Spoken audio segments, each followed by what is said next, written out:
Bonjour à tous, je vais vous présenter la plateforme BizZH, qui est une plateforme de détonation pour l'analyse de mode opératoire d'attaquants.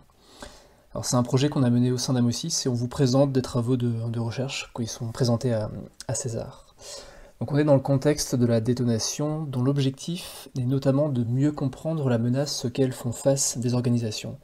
En particulier, on souhaite pouvoir, grâce à une plateforme de détonation, on souhaite pouvoir identifier les techniques, tactiques et procédures, ce qu'on appelle les TTP, et les IOC, les indicateurs de compromission, que utilisent des groupes d'attaquants ciblant une organisation bien spécifique. Et grâce à ces informations, on souhaite pouvoir produire ce renseignement qui sera actionnable et exploitable, et ensuite partageable auprès d'autres équipes de type SOC ou équipe CERT. Alors les approches actuelles pour réaliser la détonation, en général on va utiliser un malware ou un mail avec un phishing, un lien de phishing ou une pièce jointe de phishing qu'on va détonner, donc exécuter dans un environnement isolé de type sandbox qui peut être connecté à internet.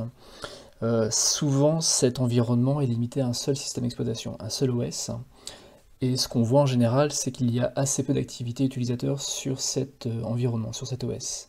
Ce qui fait que le niveau de leurrage est relativement assez limité. Et par ailleurs, l'OS en lui-même est généralement assez peu adapté aux couleurs de l'environnement qui est attaqué, aux couleurs de l'entreprise.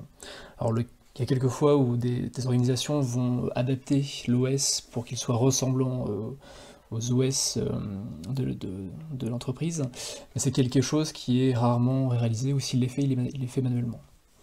Alors, le constat qu'on a fait, c'est que ces approches ne permettent pas d'observer tout le spectre de la kill chain, notamment toutes les phases d'attaque qui correspondent au rebond latéral et à l'impact et à l'exfiltration.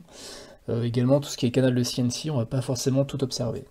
Par ailleurs, on va avoir un leurrage qui est limité du fait du faible réalisme de l'environnement, et du coup, on va avoir certainement des profils d'attaquants qui vont pas forcément jouer l'ensemble de leur technique d'attaque du fait que le leurrage est limité.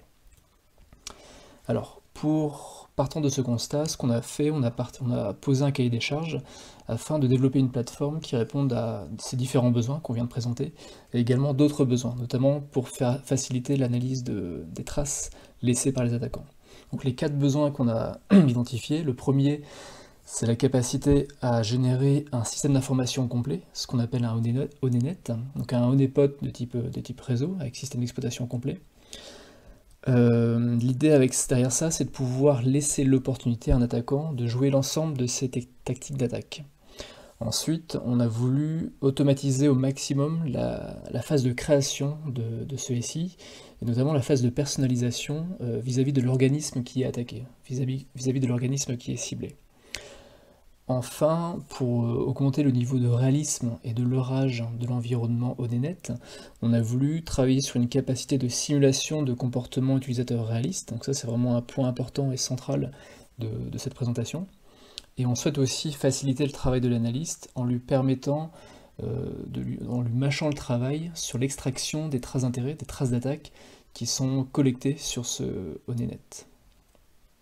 Alors ces 4 besoins, les 2 premiers ont été réalisés dans le cadre de la plateforme Biz Platform, et les 2 suivants, c'est la contribution que l'on fait dans le cadre de la présentation de la conférence César.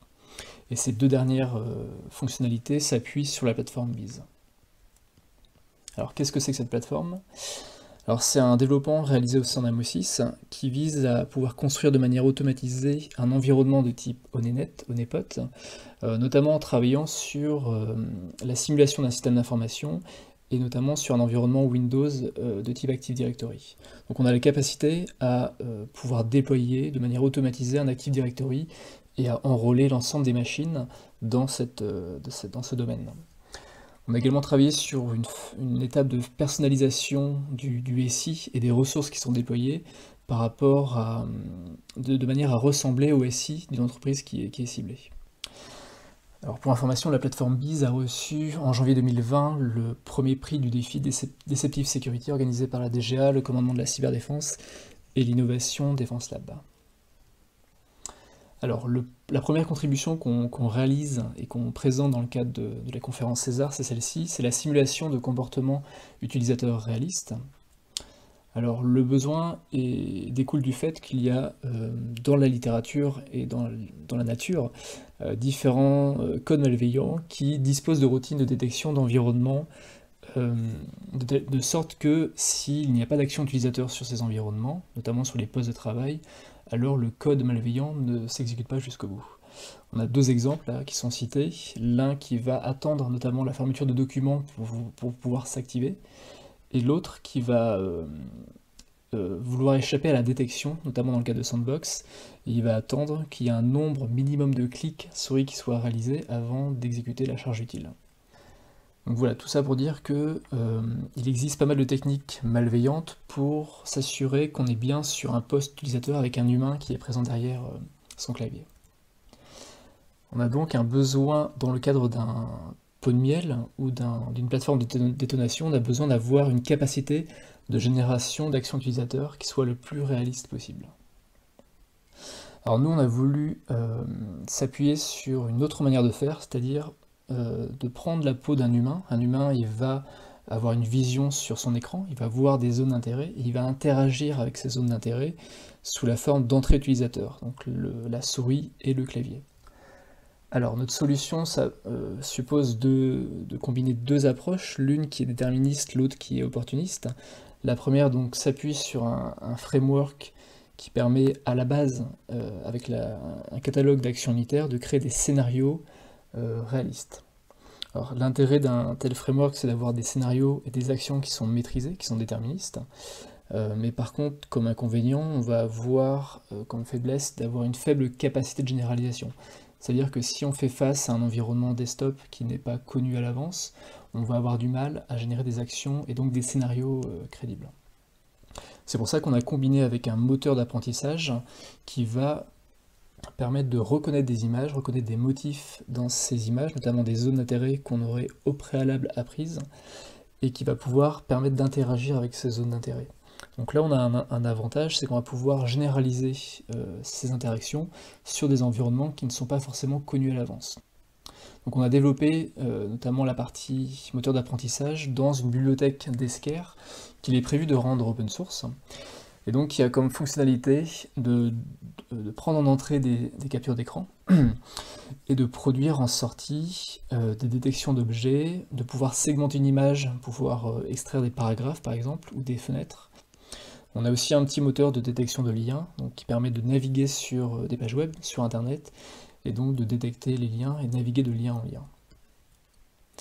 Un petit mot sur la partie algorithmique et apprentissage. Donc on utilise l'algorithme Reason Neuron Faster RCNN. En termes de données, ce qui est intéressant, c'est qu'on a eu besoin d'assez peu de données ou de captures d'écran annotées pour pouvoir avoir un résultat qui est très satisfaisant.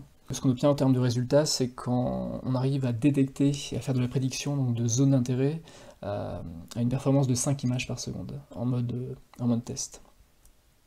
En termes de résultats avec la bibliothèque d'Esker, voilà ce qu'on obtient. Donc là on a une capture d'écran sur laquelle on a appliqué les annotations des objets qu'on a détectés. Donc on détecte des répertoires, on détecte des boutons, on détecte des icônes qui nous permettent de lancer des applications. Donc là Thunderbird et Firefox.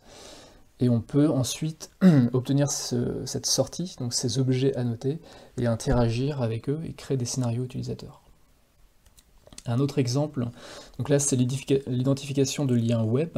Donc là on arrive sur une page web Wikipédia, sur cet exemple, à identifier les liens web et à pouvoir après interagir avec et donc cliquer dessus. Et donc on va vous présenter une petite démo qui illustre ces différents aspects. Donc la première démo, l'idée c'est de vous présenter le côté parallélisme de la simulation d'action de vie. Donc là on a lancé le honeypot, le honeynet, et on va lancer de la vie sur chaque poste client. Donc là on va faire le même scénario, c'est-à-dire qu'on va se connecter sur tous les postes Windows en même temps, faire le login, l'ouverture de session, sachant que chaque poste a un compte Active Directory différent. Donc on arrive à se loguer sur chaque en parallèle. Donc si on avance un petit peu dans la vidéo, on va voir qu'on arrive à faire des manipulations de documents, à parcourir des répertoires et à lancer des documents, là où, en l'occurrence un LibreOffice. Et on peut faire ça voilà, en parallèle sur différentes différentes applications. Là on a un Acrobat avec une lecture d'un document, d'un PDF. Et on peut voir que voilà, il y a de la vie sur chaque poste de travail. Le second exemple que je voulais vous montrer, c'est le parcours de lien web pour la navigation sur Internet. Donc là on a un exemple où je vais laisser dérouler l'agent qui réalise les actions utilisateurs. On va voir qu'il détecte les liens web et qu'il va être en mesure de cliquer dessus, et on peut comme ça naviguer de manière un peu automatisée et aléatoire sur des sites web. Donc la seconde contribution concerne l'extraction des traces d'intérêt pour la production de renseignements sur la menace. Donc là on revient dans le scénario d'une détonation où on part du principe qu'on a un artefact, donc une pièce jointe, un lien mail, un exécutable, un binaire, une archive ou un document qu'on souhaite activer, détonner sur un poste de travail. Donc là on a l'exemple entouré en bleu où on a la machine qui sert de détonation initiale. Et une fois qu'on a détonné ce malware, cet artefact, on va attendre que l'attaquant se connecte et on va espérer de lui qu'il réalise l'ensemble, ou en tout cas un nombre important d'étapes de la kill chain. Notamment qu'il fasse du rebond latéral, de l'évasion de privilèges, de la persistance, qu'il arrive à atteindre des équipements, on va dire, sensibles, comme le contrôleur de domaine ou des serveurs de fichiers, ou éventuellement un poste administrateur qui serait sur le SI simulé. Et vraiment l'objectif, c'est de lui faire dévoiler ces techniques, et notamment les techniques qui ne sont pas connues, qui ne sont pas publiques. Donc on a un processus ici qui se décline en 3 étapes. Une première étape qui concerne la production des métadonnées relatives aux actions de vie qu'on joue sur le SI simulé. La seconde étape concerne la production du dataset, c'est-à-dire la capture, la collecte et du coup la labellisation de toutes ces traces systèmes et réseaux qu'on a collectées. Et enfin, c'est sur ce dataset qui a été produit et labellisé, la capacité à extraire une surapproximation qui englobe les traces d'attaque laissées par l'attaquant. Donc pour la première étape, pour la partie production des métadonnées, le point intéressant, c'est qu'on maîtrise le déroulé, le séquencement des actions de vie sur chaque poste de travail. Donc on sait exactement quel est le timestamp de début et de fin de chaque action, et ça sur chaque poste de travail. Donc on est en mesure de pouvoir produire des métadonnées, ici au format JSON, de ces actions de vie. Et ensuite, on est en mesure de pouvoir connaître aussi des éléments de paramétrage de ces actions de vie, notamment les logins, les applications lancées, les fichiers qui sont accédés, en écriture notamment. Donc tout ça, c'est des choses qu'on connaît lorsqu'on joue les actions, et on va pouvoir les insérer dans les métadonnées. Ensuite, sur la phase de production du dataset, alors ce qu'on fait, c'est qu'on déploie des sondes système sur l'ensemble des machines, les postes clients et les serveurs. Donc là, on est sur un environnement Windows, et on a déployé des sondes Sysmon sur chaque poste, ce qui nous permet notamment de collecter tout un tas de types d'événements, a priori, qui couvront a priori des événements malveillants, des techniques d'attaque. Alors, au moment où l'attaquant déroule sa kill chain, donc c'est TTP, c'est une étape qui peut durer quelques minutes, plusieurs heures, plusieurs jours, plusieurs semaines. Donc on va capturer en parallèle les traces réseau. Donc ça, on le fait sur chaque switch qui est également virtualisé. On déroute les flux, on fait du mirroring de chaque flux vers une sortie pour capturer les pcap des flux réseau. Et le point important, c'est qu'on va aussi capturer les traces système. Donc on va router tous les logs Windows vers un puits de log qui va permettre de collecter tous les événements système en temps réel. Alors le principe, l'architecture de la génération de dataset est la suivante. On va avoir une base d'actions utilisateurs et donc de scénarios utilisateurs qui sont maîtrisés. On va avoir, avec le moteur d'apprentissage, des capacités à cliquer et à faire des frappes clavier à des instants précis, ce qui va nous permettre de créer des scénarios aussi un petit peu moins déterministes, donc avec un peu d'opportunisme. On va faire ça sur les postes clients, donc les Windows 7, Windows 10 ici, et avec les sondes qui sont déployées, on va pouvoir collecter les événements. On envoie ça dans un puits de log, un R6 log, et les événements vont être normalisés en JSON avec un composant Logstash. Et ces événements normalisés vont être envoyés après à la phase d'analyse, l'étape 3. Alors sur la phase d'extraction des traces d'attaque, Là, l'objectif, c'est de séparer les logs liés à l'activité de vie des logs liés à l'attaque. C'est-à-dire extraire tout ce qui est lié à la vie, et donc ne laisser a priori qu'un surensemble qui contiendra les traces d'attaque. L'hypothèse faite ici, c'est que la séparation est possible parce qu'on maîtrise les actions de vie, on maîtrise le séquencement des actions de vie. Donc ça, c'est vraiment le point important. Donc pareil, cette étape 3 se déroule avec les étapes suivantes que je vais décrire. Donc la première sous-étape qui est la suppression des logs légitimes. Donc là, on va labelliser grâce aux métadonnées chaque log. Et on va faire aussi en parallèle une phase d'apprentissage a priori sur les logs généralement générés par rapport à certains types d'actions de vie et également par rapport au log système ou au log de service qui sont générés en tâche de fond. Et ensuite, on va générer les logs qui auront été labellisés. En seconde étape, on va identifier dans les traces système et réseau des traces d'exploitation, des vulnérabilités qu'on aura volontairement laissées, ou des faiblesses qu'on aura volontairement laissées sur le SI. Donc là, c'est des leurres qu'on a volontairement déployées, et comme on connaît la position de ces leurres, donc ça peut être des objets Active Directory, ça peut être des fichiers sur des partages Samba ou sur des répertoires documents, ou ça peut être également des alertes qui sont liées à des exploitations de vulnérabilité qu'on aura volontairement laissées. Donc tout ça, ça va apparaître dans les traces système et réseau, et on va pouvoir taguer ça, labelliser ça sur ces traces. Et donc la troisième étape, elle va consister à supprimer sur les logs qui restent, les logs qui sont liés, les logs légitimes qui sont liés au moteur d'apprentissage. La difficulté ici, c'est qu'on ne maîtrise pas exactement quelles ont été les actions, en tout cas les applications ou les fichiers qui ont été accédés par ce moteur d'apprentissage. Donc là, ce qu'on fait, c'est qu'on se base sur le timestamp de l'action de clic souris ou de frappe clavier, et on essaye, avec une notion de seuil, d'éliminer les événements qui sont le plus proches de ce timestamp.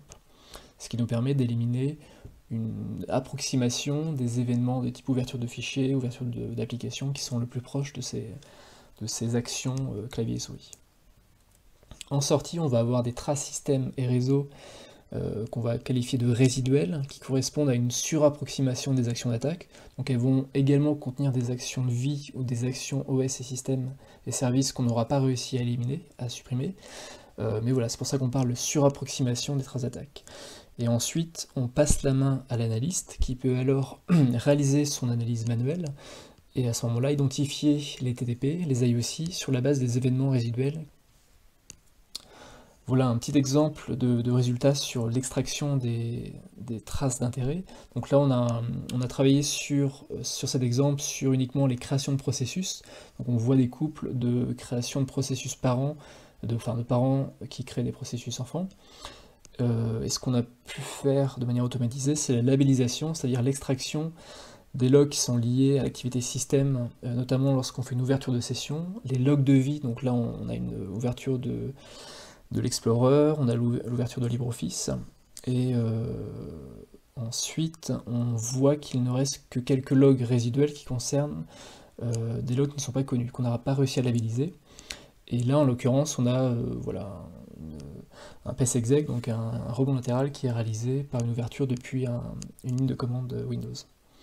Donc là on peut comme ça investiguer sur les logs résiduels et comprendre plus facilement le mode opératoire de l'attaquant en n'étant pas gêné par tout le bruit des actions de vie et des actions réalisées, des logs produits par le système et par les OS. En termes de conclusion, ce qu'il faut retenir de cette présentation et de nos travaux, c'est notamment l'importance du caractère réaliste d'un environnement de type Honeypot, Honeynet, en particulier lorsqu'il est utilisé pour un cas d'usage de détonation, c'est-à-dire où l'attaquant peut avoir une vision et peut avoir la main sur les postes qu'il est en train de compromettre. Et donc tout l'intérêt de ce réalisme, c'est également de servir à exposer les techniques, notamment les moins connues, de ces groupes d'attaquants, de ces attaquants.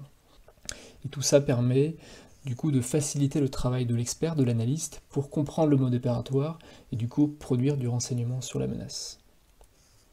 En termes de perspective, on prévoit de travailler sur plusieurs points, notamment la furtivité de la virtualisation, qui est un point important pour ne pas être détecté par les attaquants. Et également un travail sur le passage à l'échelle, pouvoir travailler sur des SI simulés de plusieurs dizaines, voire centaines de postes. Ensuite, on veut aussi travailler sur la partie métier investigation et notamment mieux prendre en compte la partie des traces réseau qui ont été capturées. Là, jusqu'à présent, on s'est surtout intéressé aux traces système. Et on s'intéresse également à une ouverture de l'usage de cette plateforme pour un cadre de détection, et notamment dans un cadre déceptif, pouvoir corréler le fait qu'il y ait des manipulations faites sur cette plateforme, donc un attaquant est présent sur le SI, simulé, et du coup lever une alerte qui sera remontée à un SIEM, ce qui permettrait de détecter un attaquant interne sur un SI. Après, au-delà du cas d'usage de la détonation, l'intérêt à générer des actions de vie réalistes est particulièrement intéressant dans d'autres cas d'usage. Par exemple, pour tester des produits de sécurité, sur la partie efficacité, c'est intéressant de pouvoir générer du trafic de vie, du trafic d'attaque, et de pouvoir générer des datasets qui contiennent ces éléments pour tester des sons de système, des sons de réseau, des SIEM, des EDR, voilà, tout un tas d'équipements de type lutte informatique défensive. Par ailleurs, dans un cadre d'entraînement et de formation, c'est intéressant de pouvoir immerger l'étudiant dans un cyber-range, un environnement où il y a de la vie et de l'attaque de manière assez réaliste. Donc voilà, deux cas d'usage qui sont intéressants au-delà du cas d'usage de la détonation. Donc je vous remercie de m'avoir écouté. N'hésitez pas à me poser des questions, soit par mail, soit directement sur l'espace de questions-réponses qui va suivre. Merci.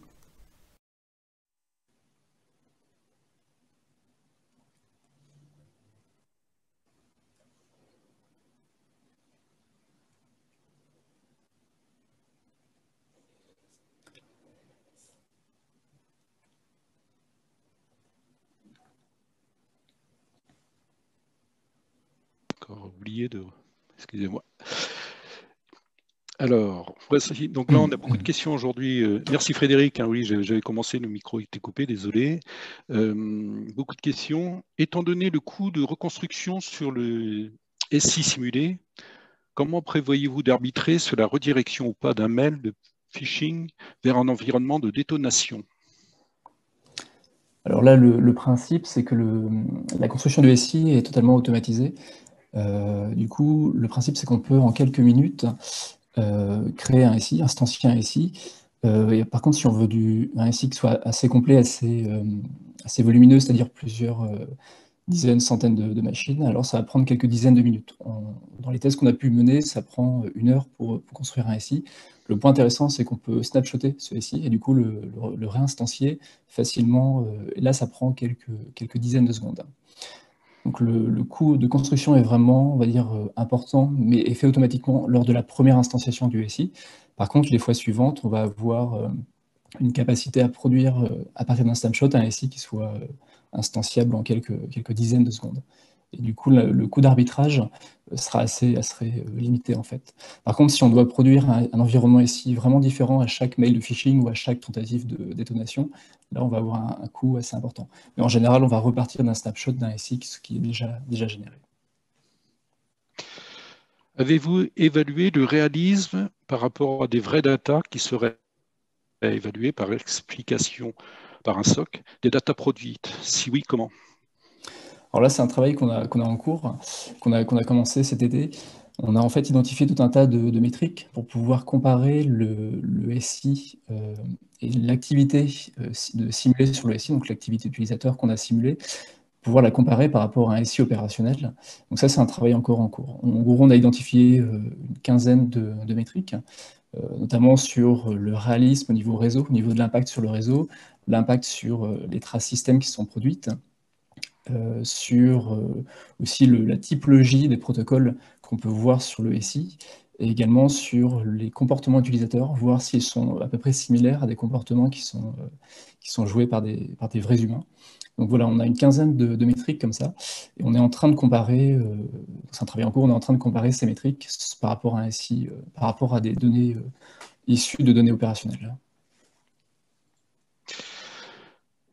Quel investissement est exigé des entreprises utilisant BizEdash pour la personnalisation de l'environnement afin que l'attaquant croit être réellement parvenu sur le SI visé? Donc là, ça dépend vraiment du besoin de personnalisation. On peut de base avoir des SI, des templates de SI qui sont disponibles. Donc ça, c'est un premier point, et du coup, c'est totalement automatisé. Ensuite, le caractère de personnalisation, en fait, on a une documentation et un langage de description qui est le YAML, qui permet d'écrire en fait de manière assez haut niveau la description du système d'information, notamment l'Active Directory. Donc on peut comme ça personnaliser assez finement l'Active Directory. Et en une quinzaine, voire cinquantaine de lignes YAML, on peut décrire comme ça la topologie d'un système d'information, les différents groupes utilisateurs qui sont issus de l'Active Directory. Et en fait, ce qu'il est possible de faire pour simplifier cette tâche, c'est d'exporter une configuration Active Directory d'un contrôleur de domaine et de pouvoir l'importer sur BZH. Comme ça, on peut réinstancier tout un Active Directory de manière automatisée. Ça, c'est l'approche la plus, on va dire, la plus efficace pour pouvoir avoir un réalisme à moindre coût. Il y a une autre question qui rejoint un peu la précédente. Quelles sont les difficultés pour le déploiement des logiciels sous licence Windows, Office dans le réseau virtuel? Est-ce que le fait que l'infrastructure soit virtualisée n'implique pas un risque supplémentaire de détection par l'attaquant? Alors sur la partie licence, oui, donc ça c'est un point qui est traité au niveau des basebox, donc des machines virtuelles de référence. Il faut évidemment avoir des licences qui soient déployées et activées. Ensuite, sur la question de la virtualisation, ça c'est un point, effectivement, c'est une des limites de l'approche d'un système de détonation par virtualisation. Donc là, on a travaillé un petit peu sur la furtivité de la virtualisation, c'est-à-dire qu'on a essayé de masquer quelques caractéristiques qui sont de base visibles sur l'environnement virtualisé. Donc on utilise KVM comme hyperviseur. Donc on a essayé de masquer certaines caractéristiques sur lesquelles on peut avoir la main. Bien sûr qu'il y a des caractéristiques comme l'écran, par exemple, qui n'est pas forcément évident à masquer d'un point de vue virtualisation. On a aussi testé des payloads, des charges actives d'attaque, pour voir si ce côté virtualisation était détecté. Et globalement, on a des résultats qui sont assez bons sur la détection par des charges actives connues. On ne va pas pouvoir passer toutes les questions. Je vous en soumets une dernière. La topologie du SI simulé était-elle fixe ou générée? Dans ce cas, par configuration expert, pseudo-aléatoire, etc. Alors là aussi, on peut avoir les deux cas de figure. Soit on a défini à la main ou de manière programmatique en amont de la phase de détonation la topologie du SI, soit on peut la générer, on va dire, dynamiquement. C'est-à-dire qu'on a une API Python qu'on peut utiliser programmatiquement pour définir la topologie du SI. On peut rajouter des sauts réseau, on peut rajouter des nœuds, des machines, des serveurs, on peut rajouter des configurations sur ces serveurs et ces nœuds. Et de cette manière, on peut dynamiquement générer un SI qui est différent, potentiellement différent, à chaque fois. On peut utiliser du coup l'API Python random pour faire des choix aléatoires de génération de topologie. Très bien, merci Frédéric.